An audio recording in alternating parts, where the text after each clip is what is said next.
So what's there in today's the Hindu newspaper. आज के 4 तारीख के पेपर में क्या है खास यूपीएससी के एग्जाम के लिए।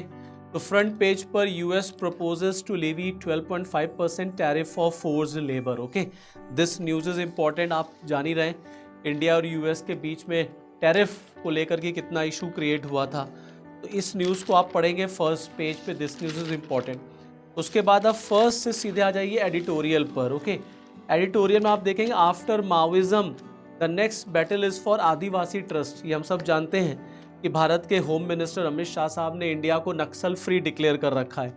Now what next, what is the road to 2031। Okay, Adivasi trust को कैसे गवर्नमेंट ऑफ इंडिया जो है वो अचीव करेगी, ये थोड़ा सा इंपॉर्टेंट आर्टिकल होगा इंटरनल सिक्योरिटी के लिए, इसको प्लीज आप देखिएगा। Now why judicial holidays are necessary, this is also important. और स्टार्टअप इंडिया स्कीम पर एक बहुत अच्छा आर्टिकल निकला है। The startup India scheme has been a success due to supportive policy environment.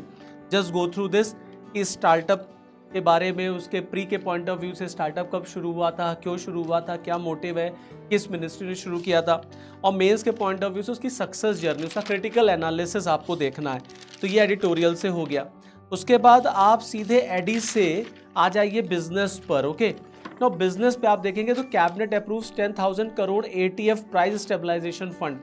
ये जो वेस्ट एशिया में क्राइसिस चल रहा है ना, इससे जो हमारा सिविल एविएशन इंडस्ट्री है उस पर इम्पैक्ट पड़ रहा है। तो भारत सरकार ने 10,000 करोड़ का ATF price stabilisation fund receive किया, that is aviation turbine fuel. Okay, इसको आप देख लेंगे ये क्या है, क्यों किया गया है, क्या पूरा इशू है, ये हो गया।